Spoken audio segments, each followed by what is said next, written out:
Masih ingat dengan video menggegerkan netizen 16 tahun yang lalu? Kini, Marshanda kembali berikan cerita penuh pembelajaran dan makna dengan kisahnya melewati tragedi sang calon suami yang meninggal dunia di tahun 2023 lalu. Salah satu titik paling rendah dalam hidup gue. Orangnya sama dengan orang yang kita temuin, meninggal karena jatuh dari balkon lantai 26 ke lantai 10 di samping pool kolam renang. Sang tunangan yang berwarga negara Amerika Serikat tiba-tiba ditemukan jatuh dari lantai 26 apartemennya, meninggalkan shock berat bagi Marshanda yang sama sekali tidak menyangka hal ini akan terjadi. Marshanda akan ungkap bagaimana perjalanannya melewati titik terendah dalam hidupnya. Hanya di Update Kehidupan hari ini.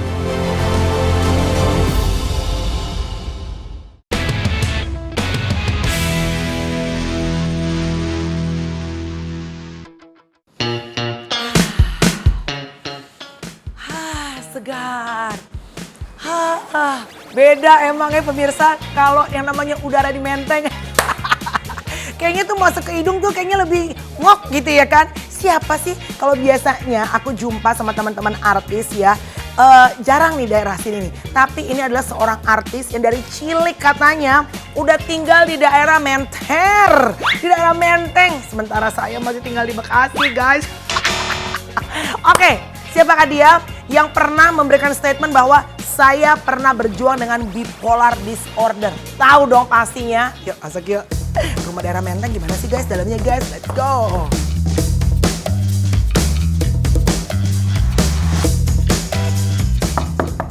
Halo. Assalamualaikum. Waalaikumsalam. Marshanda everybody.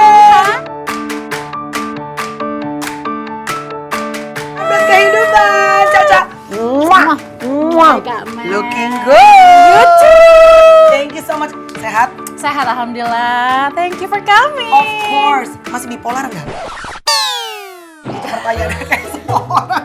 Kalau ketemu Caca, dia tuh kan yang pertama kali menyatakan dan berani bilang gue bipolar. Dan tiba-tiba banyak orang bilang, aku bipolar, dia bipolar. Lo jadi terang. Nah, ya kan? Lo itu nggak benar. Salah, nggak boleh. Itu nggak benar. Nanti kita obrolin sama Caca, harus gimana sih lo tahu? Jangan asal ngomong temen gue bipolar, mantan gue bipolar. Yes. Oke? Caca, aku mau gerbek rumah kamu. Ayo. Kita Gerbek lihat silakan. Masuk ke rumahnya Caca, let's go guys. Let's go.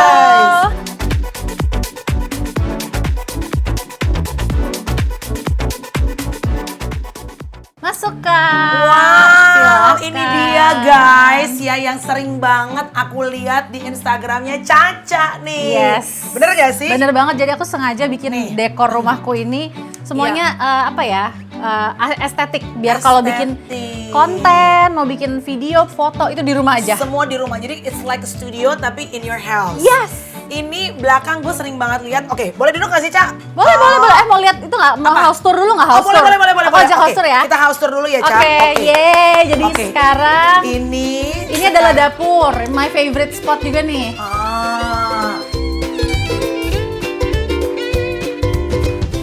Pemirsa, ini itu adalah dapurnya Caca yang juga very aesthetic. Lihat dong, the secret ingredients is me. Emang pertanyaan, Caca tuh emang kamu bikin se-estetik ini tapi dipakai nggak nih? Emang kamu tuh masak nggak? Masak. Oh, you cook? Iya, masak. Wow. Kadang aku, kadang asistenku yang masak. Kalau aku Oke. lagi sempet sih aku, tapi kalau lagi nggak sempet aku minta bantuan. Asisten. Karena kalau misalnya lagi syuting kan pulangnya sampai malam ya kan? Caca sempet gemuk, sempet gain weight lumayan banyak. 76 kilogram waktu itu. Sorry, pertanyaan lu tuh waktu saat lu, sorry ya, ini bukan body shaming, tapi saat lu menggemuk, yang bener-bener gemuk banget ya Ca, karena setahu dari dulu kan kita taunya Caca tuh memang kamu tuh petit, langsing. Itu karena untuk project film atau emang at that time naik aja badan lu? Waktu itu aku salah satu alasannya untuk peran. Jadi di peran itu aku diminta untuk gemuk dan mereka pengen aku gemuk natural, nggak pengen pakai fat suit, pengen yang real, biar aku juga pokoknya di kamera kelihatan real lah. Astaga, tapi enak ya kalau aktris ya guys ya. Saya kalau tiba-tiba gemuk itu, kok kamu sekarang gemuk sih? Peran. Iya. Kalau komedian mana bisa peran? Emang nih congor lo makan mulus ya. Oke Ca, sekarang kita mau move ke sebelah sana. Aku pengen lihat. Itu foto kamu keren keren banget sih. Itu siapa yang fotoin? Coba let's go. Makasih. Yo.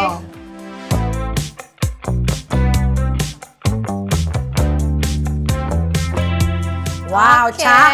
Boleh cerita dulu? Aku numpang duduk ya, Ca? Ya dong. Oh, Welcome to my dining Thank you room. very much. Wow, aku senang sekali. Ini yang membuat aku tuh kalau misalnya ke rumah-rumah teman-teman public figure, aku tuh kan aku tinggal sekarang apartemen.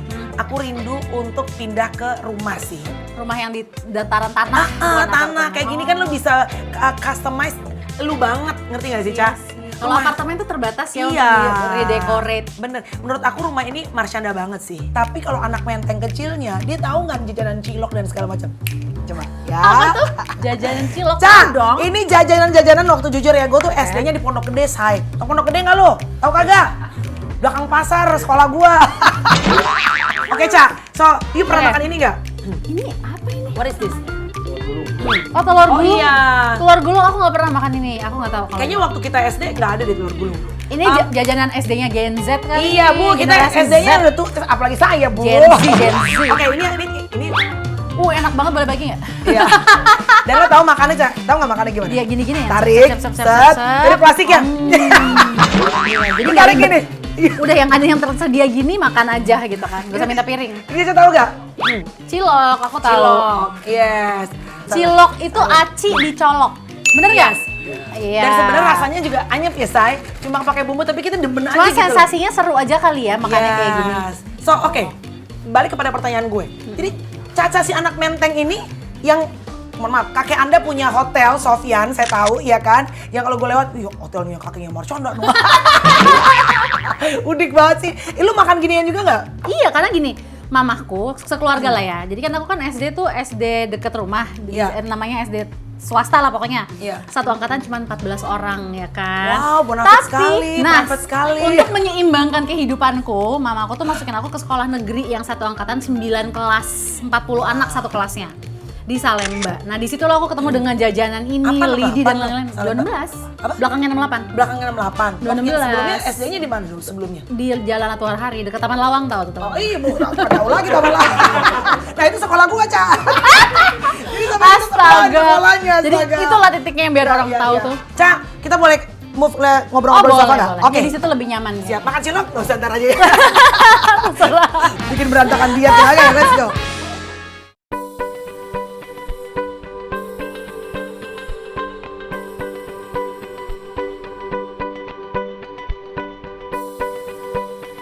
Ca, rumah seenak ini berarti sekarang cuma berdua sama Sienna. Iya. So, ada dalam planning hidupnya Caca nggak? Aku ingin menikah satu hari nanti atau kalaupun gak nikah lagi, it's okay. Jujur aku nggak tahu lagi. Aku sempat mikir kayak kalau misalnya nih Ca, lo nggak nikah lagi sampai Sienna besar gitu, sampai tua gitu. Would it be okay gitu. So aku Iya. mikir kayak kayaknya nggak apa-apa deh. Hmm. Gitu. Oke. Atau tapi kalau bukan berarti aku say no untuk Ya, menikah. ya. Jadi tipenya Marsyanda apa sih untuk mencari calon suami adalah cocok? Mesti menghormati Menghormati. respect Sienna, nggak nganggap Sienna kayak anak kecil udahlah gampang, nggak boleh. Semua orang harus treat Sienna with respect. Wow, oke.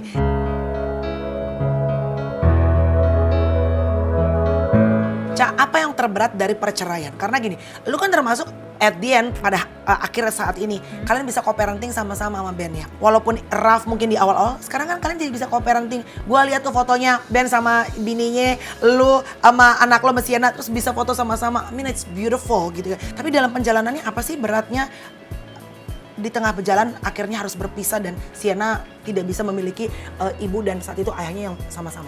Yang terberat tuh adalah ketika antara mantan suami sama mantan istri ada yang merasa gue tuh lebih berperan besar dalam kita berdua bisa damai dan parenting. Ouch. Nah, ketika itu terjadi, Iya. itu tidak benar karena ketika kita akhirnya bertemu berdua, kita ngomongin dua-duanya tuh sama. Gue juga ngelindungin lo, Iya, gue iya, juga iya. ngeprotek lo, gue juga pengen anak kita punya lo sebagai orang tuanya. Iya. Jadi dua belah pihak tuh dengan versinya masing-masing punya andil yang besar dalam gimana berdua nih masih bisa harmonis sebagai orang tua dari anak yang orang tuanya ini bercerai. Wow. Sebelum aku tanya tentang project kamu yang lagi heboh di YouTube. Jujur inside of your heart sudah 11 tahun bercerai. Ada perasaan regret nggak? Menyesal nggak bercerai? Enggak sih. Tidak ada. Jadi dari pertama aku meminta untuk cerai sampai sekarang keinginannya masih sama dan masih yakin, nggak ada apa second thought gitu.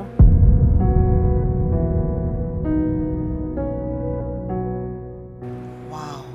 Jadi emang semua keputusan yang lu buat dalam hidup lo itu Matang aku matang udah lo pikirin baik-baik ya. Termasuk bikin YouTube. Bikin YouTube yang judulnya ini lumayan bikin orang wow. Karena biasanya berbicara mengenai kematian itu bukan topik yang populer Oke. pada banyak masyarakat. Banyak orang yang avoid walaupun pada akhirnya semua akan mengalami itu gitu. Justru karena banyak yang menghindari Kak, aku jadi memutuskan untuk bahas itu. Judulnya aku bikin ketika Marshanda mati, dan di situ aku ngebahas memang ketika fase itu 2 tahun lalu kan aku ngalamin kematian mantan tunanganku. Iya. Akhirnya aku buka di YouTube dan di situ memang aku ngerasa kayak Marshanda mati Kak. Sampai aku ngirim WhatsApp broadcast kok ke Kak Luna, aku kirim ke artis-artis, aku mau jual Instagram Marshanda 99. Wow. Dengan harga yang bodo amat yang penting kejual, karena aku ngerasa aku udah mati, aku mau ngelepas identitasku sebagai Marshanda yang orang kenal, aku pengen gak di dunia entertainment lagi, I feel lost. Dan itu sesudah mantan yang hampir jadi tunanganku itu meninggal. Sorry, meninggalnya kronologisnya gimana sih, Cak? Ya itu tragis sekali sih ya. Jadi meninggalnya itu mantanku ini, kita kasih inisialnya B ya. Iya. B itu lagi di apartemennya sendirian dan ditemukan meninggal di samping kolam renang.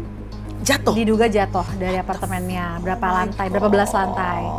Dan itu aku baru tahu 4 jam sesudah kejadian. Jadi jenazah udah dibawa ke rumah sakit, udah nggak ada orangnya, udah nggak ada jenazahnya. Akhirnya aku diajak sama orang satpam itu dibawa ke kantor manajemen apartemen. Mereka ngelihat mereka minta fotonya. Karena mereka nggak bisa meng-ID. ID ini dari lantai berapa jatuhnya juga mereka nggak tahu kan. Jadi mereka cuma lihat ke atas, kamar yang mana nggak bisa tahu, nggak bisa ngedetect. Terus pas aku kasih lihat fotonya, mereka oh my god bener orangnya jadi sama. Jadi dia heart attack, serangan jantung dan jatuh? Menurut hasil otopsinya begitu. Apa kata-kata yang ibaratnya terakhir yang dia sampaikan? Kan kalian janjian kan? Oh my god, kita janjian. Dia di hari terakhir aku masih ngelihat dia, ketemu dia ngobrol sama dia tuh dia nggak ada tanda-tanda apapun, nggak ada juga kayak biasa aja, kayak nothing will happen gitu, biasa aja. Anyway aku bilang lah, aku doa sama Allah, ya Allah saya nggak sempet nih ketemu sama dia, saya pokoknya mau gimana pun caranya saya mau ketemu sama dia, ngomong untuk terakhir kalinya. And that night aku mimpi ketemu sama B. Yes, itu aku mimpi. Wow. Dan ini mimpi ya, ini sebuah mimpi yang kayak gimana sih kita tidur tapi kayak setengah bangun. Iya. Bener-bener kita ngerasain gitu ya. Yes. Dia ngomong apa? Di mimpi itu dia bilang, kan aku bilang kan, kamu tuh ngapain? Aku bilang, why did you do that? Karena kita semua mikir itu. Iya. Why did you do that? Terus di mimpi itu, ini hasil otopsi belum keluar. Iya. Dia bilang, sebetulnya aku kena serangan jantung. But I was alone, dia bilang. Dan dia bilang, di kanan kiri aku gak ada orang, HP aku jauh, aku di balkon, dadaku sakit banget. Dan aku mikir, ini either gue mati di titik ini, di posisi gue, karena sakit dadanya, atau gue liat ke bawah, gue loncat, blek langsung gone. Dan langsung lebih cepat sakitnya hilangnya. Terus jadi aku milih yang itu. Dia bilangnya gitu, dan pada saat dia ngomong gitu aku inget banget Kak, dadaku tuh terasa panas. Ini semua aku nggak tahu ya, ini mimpi. Iya.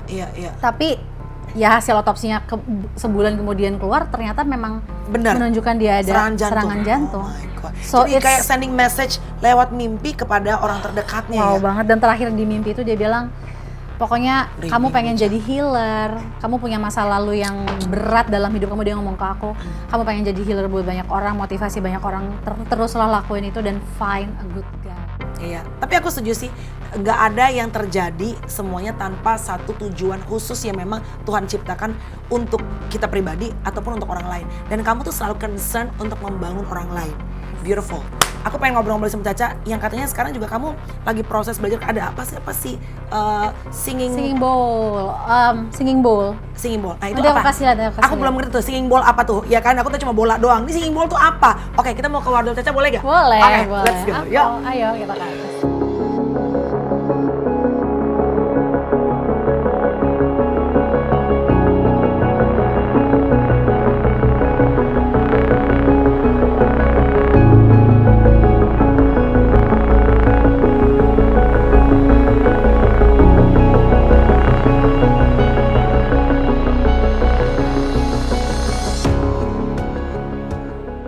kalau orang buka jilbab, karena kan proses perceraian itu aku lagi proses buka iya, jilbab, sampai lupa langsung gua warnain rambut warna merah. Nah bagi hakim itu sesuatu yang oke, udah ibunya ada riwayat bipolar, buka jilbab langsung warnain rambut merah, fix tidak pantas menjadi ibu. Udah kita